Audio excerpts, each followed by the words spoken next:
ইব্রাহিম পয়গম্বর কার ইবাদত করেছেন? আল্লাহ পাক সমস্ত পয়গম্বরের ইবাদত দেখায়া দাওয়াতের সিস্টেম দেখায়া বুঝায় দিলেন, ও পয়গম্বর আপনিও এক রবের দাওয়াত দেন।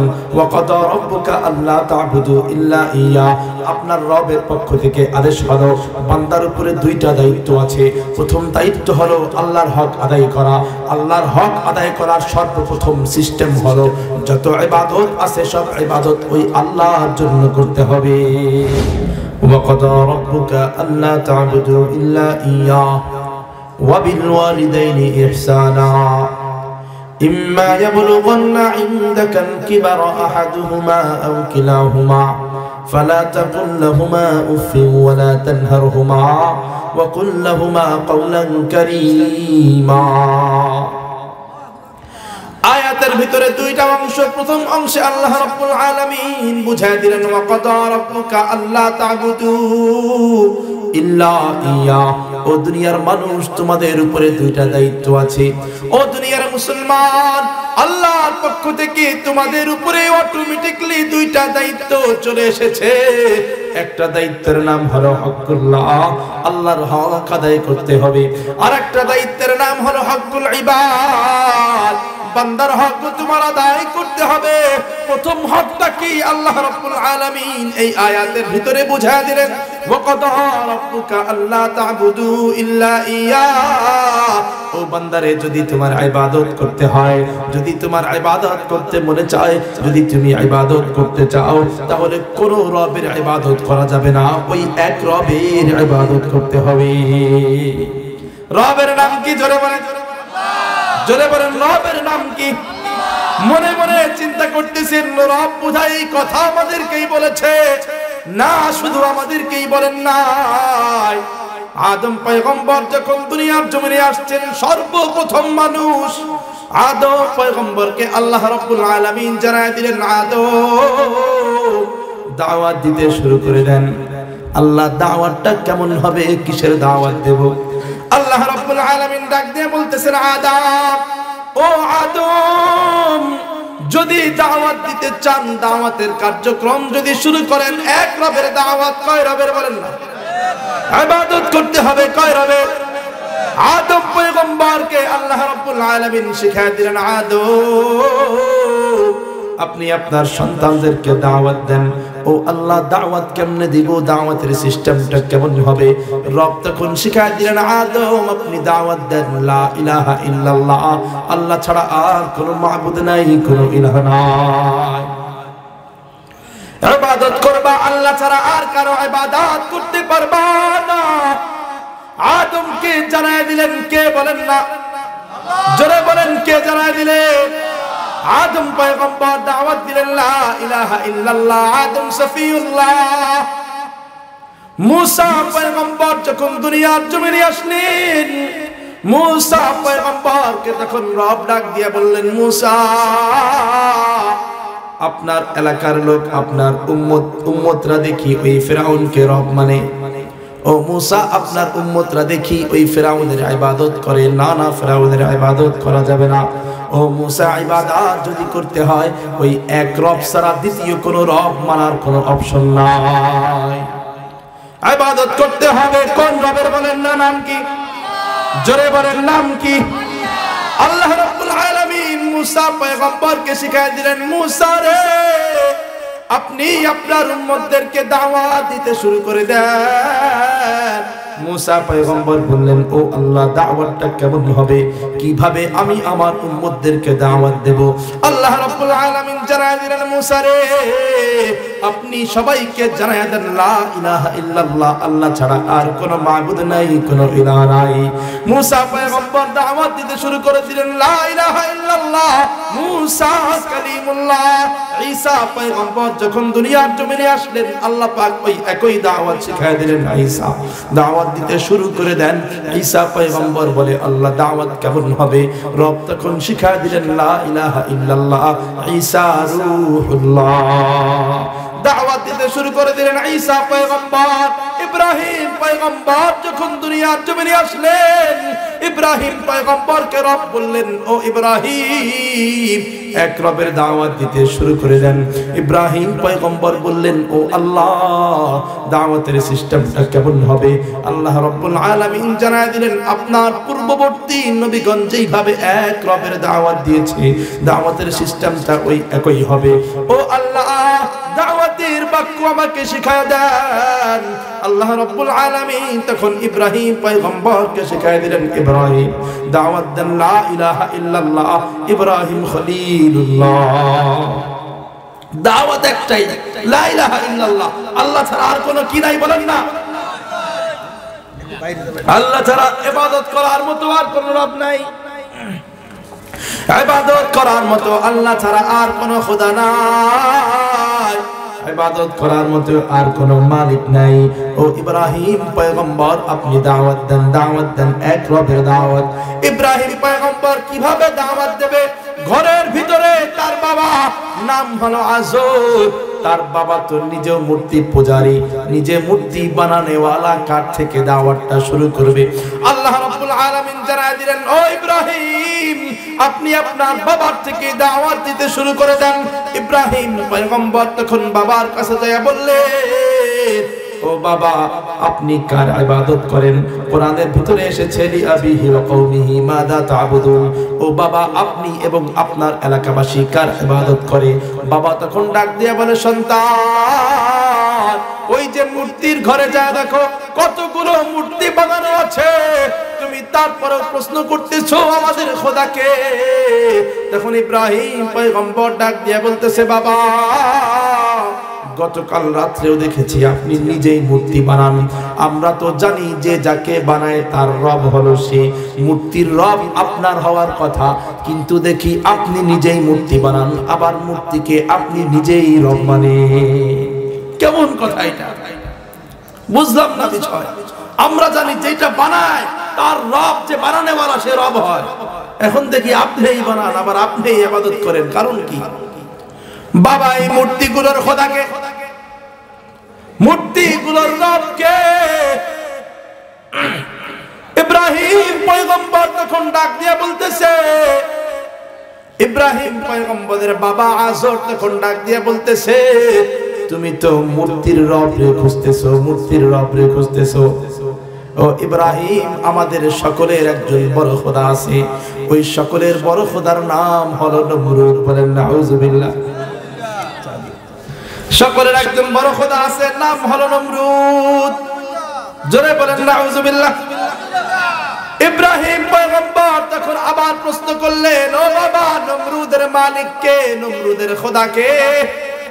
নমরুদের কান পর্যন্ত যখন ইব্রাহিমের এই প্রশ্ন পৌঁছায় যায়, নমরুদ ইব্রাহিমকে ডাক দেয়, ও ইব্রাহিম কেন তুমি আমাকে খোদা মানলা না? কেন তুমি আমার খোদা নিয়ে প্রশ্ন করতেছো?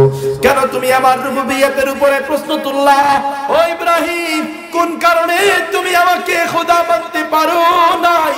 ইব্রাহিম তখন ডাক দিয়ে বলতেছে, ও নমরুদ আমি যখন আকাশের দিকে তাকাই দেখি আকাশটা কত সুন্দর, আমি যখন জমিনের দিকে তাকাই দেখি জমিনটা কত সুন্দর, আমি যখন ওই পাহাড়ের দিকে তাকাই পাহাড়টা কত সুন্দর, আমি যখন ওই সাগরের দিকে তাকাই সাগরটা কত সুন্দর, আমি যখন ওই ফুলের বাগানের পাশে যাই ফুলগুলো কত রং বেরঙের, ফুলগুলো কত সুন্দর, ওই ফুলের দিকে যখন তাকাই ফুলগুলো বড় হৃদয়কে বড় প্রশান্তি এনে দেয়।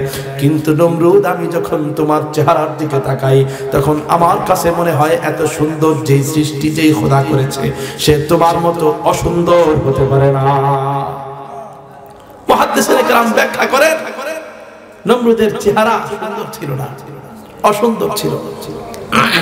ইব্রাহিম পয়গম্বর সুযোগটা খুব ভালো করে নিয়ে নিছেন, বলতেছে এত সুন্দর করে যেই রব আসমান বানাইলো, জমিন বানাইলো, এত সুন্দর পাক পাখালি বানাইলো, এত সুন্দর পাখি, এত সুন্দর গাছপালা তরুলতা বানাইলো, এত সুন্দর করে ফুলের বাগান ফুল বানাইলো, সেই রব তোমার মতো এমন অসুন্দর হইতে পারে না। বুঝাইতে পারছি? এখন নমরুদ বলতেছে কেন তুমি আমাকে মানবা না? আরো কিছু কারণ দেখাও। ইব্রাহিম পয়গম্বর তখন ডাক দিয়ে বলতেছে রব্বিয়াল্লাযী ইউহয়ী ওয়া ইউমীত, ও নমরুদ আমি যেই রবের উপরে ঈমান এনেছি, আমার রব জীবন দেন এবং মৃত্যু দান করেন। নমরুদ তখন ডাক দিয়ে বলে ক্বালা আনা উহয়ী ওয়া উমীত, আমিও তো জীবন দান করি এবং মৃত্যু দান করি। বলেন নাউযুবিল্লাহ। নমরুদ বলতেছে ইব্রাহিম শুধু তোমার রব জীবন এবং মৃত্যুর মালিক নয়, আমি নমরুদ চাইলে জীবন এবং মৃত্যু দান করতে পারি। নাউযুবিল্লাহ জোরে বলেন। ইব্রাহিম পয়গম্বর বলতেছে ও নমরুদ একটু দেখতে চাই কেমনে তুমি জীবন এবং মৃত্যু দান করো। নমরুদ সাথে সাথে এক জল্লাদকে ডেকে বলে ও জল্লাদ এদিকে আসো, দুইজন আসামিকে আমার জেলখানা থেকে ধরে নিয়ে আসো। দুইজন আসামিকে ধরে নিয়ে আসা হইল। নমরুদ তখন ডাক দিয়ে বলতেছে ইব্রাহিম তাকায় থাকো, দেখো আমি কি করি। ইব্রাহিম তাকায় আছে। নমরুদ তখন জল্লাদকে ডাক দিয়ে বলে ও জল্লাদ একজনকে মেরে ফেলো আর একজনকে বাঁচায় রাখো। জল্লাদ তখন একজনকে হত্যা করে ফেললো আর একজনকে বাঁচায় রাখলো। তখন নমরুদ ডাক দিয়ে বলতেছে ইব্রাহিম আনা উহয়ী ওয়া উমীত, এই দেখো আমি তো জীবন এবং মৃত্যু দান করে নেওয়ালা।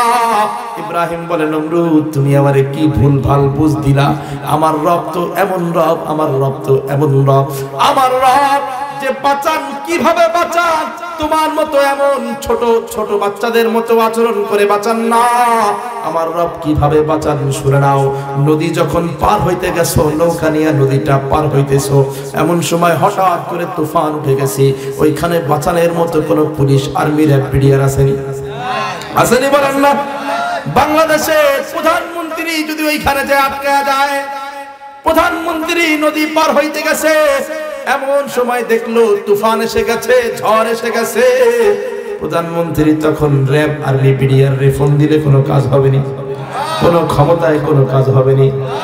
আল্লাহ রাব্বুল আলামিন জানায় দিলেন বান্দারে আমি এমন মালিক, ও বান্দা তুমি যদি নদী পার হইতে যাও, হঠাৎ করে যদি তুফান উঠে যায়, বান্দারে বাঁচার কোনো পথ নাই, বাঁচার কোনো উপায় নাই। ও বান্দা তুমি যদি পাক্কা ইমানদার হতে পারো, ওই নৌকার মাছ থেকে তুমি আমি রবের সাথে কানেকশন লাগায় দাও। তুমি আমি রবের সাথে কানেকশন লাগাইয়া, রবের সাথে কানেকশন ফিট কইরা আমি রবকে ডাক দিয়ে বলবা আল্লাহ আমি এমন একটা জায়গায় যাই আটকায় গেছি, ও আল্লাহ তুমি ছাড়া আমাকে বাঁচানোর মতো আর কেউ নাই, কেউ নাই। রব বলে বান্দারে তুমি যদি আল্লাহর সাথে কানেকশন লাগানোর মতো বান্দা হও, তুমি যদি আল্লাহর সাথে কানেকশন লাগাইতে পারো, ও বান্দা ওই মরণাপন্ন অবস্থা, ওই ঝড়ের কবলে পইরা, তুফানের কবলে পইরা তুমি আমাকে একবার রবের নাম ধইরা, আমি রবের নাম ধইরা একবার ডাক দিবা, আমি রব কুদরতি হাত দিয়া তোমাকে বাঁচায় দেব। এইটা হলো রব্বিয়াল্লাযী ইউহয়ী ওয়া ইউমীত, আল্লাহ জীবন দেওয়ালা এবং আল্লাহ মৃত্যু দেওয়ালা। নমরুদ উল্টা পাল্টা গোলমাল বুঝ একটা ইব্রাহিমকে দিয়ে দিয়েছে। ইব্রাহিম পয়গম্বর তখন বলে নমরুদ তাহলে আরেকটা পরীক্ষা হয়ে যাও। আরেকটা পরীক্ষা কি? কয় ফা ইন্নাল্লাহ ইয়াতি বিশ-শামসি মিনাল মাশরিক, আমার রব যিনি আছেন, আমার রব যিনি আছেন, আমার রব প্রত্যেক দিন পূর্ব দিক থেকে সূর্য উদয় করেন। ফা ইন্নাল্লাহ ইয়াতি বিশ-শামসি মিনাল মাশরিক ফাতি বিহা মিনাল মাগরিব। ও নমরুদ তুমি যদি রুবুবিয়তের দায়িত্ব, তুমি যদি রুবুবিয়তের দাবি করো, তুমি যদি রবের দাবি করো, আমার রব তো পূর্ব দিক থেকে সূর্য উদয় করেন, তুমি পারলে আগামীকাল পশ্চিম দিক থেকে সূর্য উঠায় দেখাও। আল্লাহু আকবার। এইবার পারলে পশ্চিম দিক থেকে দেখাও। আর কি দেখাইতে পারবে? এমন ভাবে আটকাইছে আর বাঁচার কোনো অপশন নাই, আর রব দাবি করার কোনো সুযোগ নাই, কোনো সুযোগ নাই, এমন ভাবে আটকানো। এইবার ইব্রাহিম বলতেছে শেষ, বাবার শেষ, বাবার তো শেষ হয়ে গেছে, এখন কি করবা? নমরুদের কাছে ক্ষমতা, নমরুদের কাছে ক্ষমতার চেয়ার। নমরুদ সাথে সাথে ডাক দিয়ে বলতেছে এই ইব্রাহিমকে যদি আমার এই সাম্রাজ্যে রাখা হয়, তাহলে ইব্রাহিম অচিরেই আমাকে এই গদি থেকে, চেয়ার থেকে নামায় দেবে। কারণ ইব্রাহিম যদি সবাইকে বলে দেয় আমি আমি রবের দাবি করি, কিন্তু পশ্চিম দিক থেকে সূর্য ওঠানোর মতো আমার কোনো ক্ষমতা নাই। এই কথা যদি ইব্রাহিম জনে জনে বলে দেয়, মানুষকে, মানুষের কানে কানে বলে দেয়, তাহলে কেউ তো আমাকে আর রব মানবে না। তাড়াতাড়ি ইব্রাহিমকে বের করে দাও। মন্ত্রী পরিষদে আলোচনা হয়ে গেছে, ইব্রাহিমকে যদি বের করে দেওয়া হয় সমস্যার সমাধান হবে না। কারণ আর একটা এলাকায় যাইয়া ইব্রাহিম এই এলাকার মানুষের কর্ণকুহরে কানের ভিতরে তার কালিমার দাওয়াত পৌঁছায় দিতে পারে, তার রবের দাওয়াত পৌঁছায় দিতে পারে। এই জন্য ইব্রাহিমকে এইখানে রাখাটাও অনেক ভয়ানক ব্যাপার। ইব্রাহিমকে কি করা হবে? তাকে আগুনে জ্বালায় দেওয়া হবে। সিদ্ধান্ত হয়ে গেছে, ইব্রাহিমকে আগুনের ভিতরে ফেলে দেওয়া হবে। কোন বর্ণনায় পাওয়া যায় আগুনকে জ্বালাইতে জ্বালাইতে লাল বানানো হইল, আগুনকে জ্বালায়া জ্বালায়া জ্বালায়া জ্বালায়া একদম লাল করে দেওয়া হয়েছে। ওইখানে কোন ব্যক্তি পড়তে দেরি আছে, কিন্তু তার জ্বলে পুরে ছারখার হতে দেরি হবে না। এমন অবস্থা বড় ভয়ানক। ইব্রাহিম পয়গম্বরকে আগুনের পাশে নিয়ে যাওয়া হয়েছে। ইব্রাহিম পয়গম্বরকে আগুনের পাশে নিয়ে যাওয়ার পর আল্লাহর ফেরেশতারা আল্লাহকে ডাক দিয়ে বলে, ও রব, ওই যে আপনার খলিলকে দেখা যায়, আপনার পয়গম্বর ইব্রাহিমকে দেখা যায় আগুনের পাশে নিয়ে যাওয়া হয়েছে। ও রব, হয়তো কিছুক্ষণ পর ইব্রাহিমকে আগুনের ভিতরে ফেলে দেওয়া হবে। ও রব, আমরা তো সহ্য করতে পারি না, তাড়াতাড়ি আপনি হুকুম দেন, আপনার ইব্রাহিমের কাছে ছুটে যাই। যখন হুকুম দেওয়া হইল, ওই জিব্রাইল আমিনকে পাঠানো হইল, ও জিব্রাইল যাও, ইব্রাহিমের কাছে চলে যাও। আমার ইব্রাহিমের কি সাহায্য প্রয়োজন, আমার ইব্রাহিমের কোন সাহায্য প্রয়োজন, যাও যাও ইব্রাহিমের কাছে চলে যাও। ইব্রাহিমকে যায় বলো, ইব্রাহিম কোন ধরনের সাহায্য চায়। জিব্রাইল আমিন তখন ইব্রাহিমের কাছে চলে আসছে। ও পয়গম্বর, আপনি কোন ধরনের সাহায্য চান? পয়গম্বর তখন ডাক দিয়া বললেন, ও জিব্রাইল, তুমি যে আমার কাছে এসেছো, এই টাইমটায় আমার রব কোথায় আছে একটু বলো না, আমার রব কি ঘুমায় গেছে নাকি? তখন জিব্রাইল বলে, না না, আপনি এমন এক রবের উপরে ঈমান এনেছেন, সেই রব কখনো ঘুমান না, সেই রবের কখনো তন্দ্রা আসে না। রবকে বলেন আল্লাহ, জোরে বলেন রবকে। জিব্রাইল বলে, ও ইব্রাহিম পয়গম্বর, আমার রব তো ঘুমান না, আমার রবের কোনো তন্দ্রা নাই। ইব্রাহিম পয়গম্বর তখন ডাক দিয়ে বলতেছে, আমার রব যদি ঘুমায় না যান, আমি ইব্রাহিম কোথায় আছি আমার রব দেখেন কিনা? বলেন না, দেখেন কিনা? আমার রব তো দেখতেছেন আমি কোথায় আছি, আমার রব তো জানেন আমি কি অবস্থায় আছি। ও জিব্রাইল ভাই, আমার রব যদি দেখেই থাকেন, আমার রব যদি চান আমি ইব্রাহিম আগুনে পুড়ে মারা যাই, আমার রব যদি চান আমি ইব্রাহিমকে আগুন দিয়ে পোড়ায়া ছারখার করে দেবেন, ও জিব্রাইল, ওই রবের জন্য আমি একবার নয় 1000 বার আগুনে পড়তে রাজি আছি। একবার না 1000 বার। কয়বার? রব যদি চান আমি ইব্রাহিমকে আগুন দিয়ে পোড়ায় দেবে, তাহলে আমি ইব্রাহিম রবের জন্য একবার নয় 1000 বার আগুনের ভিতরে পড়তে রাজি আছি। কিন্তু আমার রব যদি চান আমি ইব্রাহিমকে আগুন দিয়ে পোড়াইবেন না, আমার রব যদি চান আমি ইব্রাহিমকে আগুন দিয়ে জ্বালাইবেন না, তাহলে ফেরেশতা শুনে নাও, দুনিয়ার কোনো ক্ষমতাশীলের আমার প্রয়োজন নাই, দুনিয়ার কোনো ক্ষমতার পাওয়ারের আমার কোনো প্রয়োজন নাই, ওই আসমানের কোনো ফেরেশতার কোনো ক্ষমতার পাওয়ারের আমার কোনো প্রয়োজন নাই। আমার রব যদি চান আমি ইব্রাহিমকে আগুন দিয়ে জ্বালাইবেন না, আমার ওই রবের চাওয়াটা আমি ইব্রাহিমের জন্য যথেষ্ট। यकीन मिसले खलीलातिश नशीनी यकीन अल्लाह मस्ती खुद गुज़ीनी यकीन अल्लाह मस्ती खुद गुज़ीनी। ইব্রাহিম পয়গম্বরের ঈমানের পাওয়ার যখন রব দেখে ফেললেন, রব তখন জিব্রাইলকে ডাক দিয়ে বলে, জিব্রাইল তোমার কর্ম শেষ হয়ে গেছে, তোমার দায়িত্ব শেষ হয়ে গেছে, ও জিবরাইল চলে আসো। জিবরাইল যখন আল্লাহর দরবারে চলে গেছে, ও আল্লাহ আপনি তো আমাকে পাঠাইলেন, কিন্তু আপনার পয়গম্বর আপনার খলিল তো আমার কোনো সাহায্য নিল না। ও আল্লাহ এখন কেমন হবে, আপনার খলিলের কি অবস্থা হবে? আল্লাহ তখন সরাসরি আগুনকে ডাক দিলেন। আগুন কার কথা শোনে? জোরে বলেন, কার কথা শোনে? আল্লাহ ডাক দিলেন, ইয়া নার কুনি বারদা, ও আগুন তোমার ভিতরে একটু পরে আমার ইব্রাহিম আসতেছে। ও আগুন তোমার ভিতরে একটু পরে আমার ইব্রাহিম পড়তেছে। ও আগুন তুমি সাবধান হয়ে যাও, সাবধান হয়ে যাও। ও আগুন তুমি আমার ইব্রাহিমের জন্য ঠান্ডা হয়ে যাও। আগুন তখন ডাক দিয়ে বললেন, ও আল্লাহ, কোন কোন বর্ণনায় পাওয়া যায় আগুনের জবান খুলে গেছে। আগুন তখন ডাক দিয়ে বলতেছে, আল্লাহ কতটুকু ঠান্ডা হব? ও আল্লাহ, বেশি ঠান্ডা হলে তো তোমার ইব্রাহিমের কষ্ট হয়ে যাবে, বেশি ঠান্ডা হলে তো ইব্রাহিম বরফে জমে যাবে, বেশি ঠান্ডা হলে ইব্রাহিমের বড় কষ্ট হবে। ও আল্লাহ, আমাকে তুমি ঠান্ডার মাত্রাটা জানায়া দাও। আল্লাহ রাব্বুল আলামিন তখন ডাক দিয়ে বললেন, আগুন ওয়া সালাম, আগুন এতটুকু পরিমাণ ঠান্ডা হবা যেন তোমার ভিতরে পড়ার পর আমার ইব্রাহিম আমার খলিলের মনে হয় কোনো আগুনের ভিতরে পড়ে নাই, জান্নাতের বাগানে বসে আছে। अल्लाह अल्लाह का मज़ा मुर्शिद की मैखाना में है, अल्लाह अल्लाह का मज़ा मुर्शिद की मैखाना में है। दोनों आलम की हकीकत एक पैमाना में है, दोनों आलम की हकीकत एक पैमाना में है।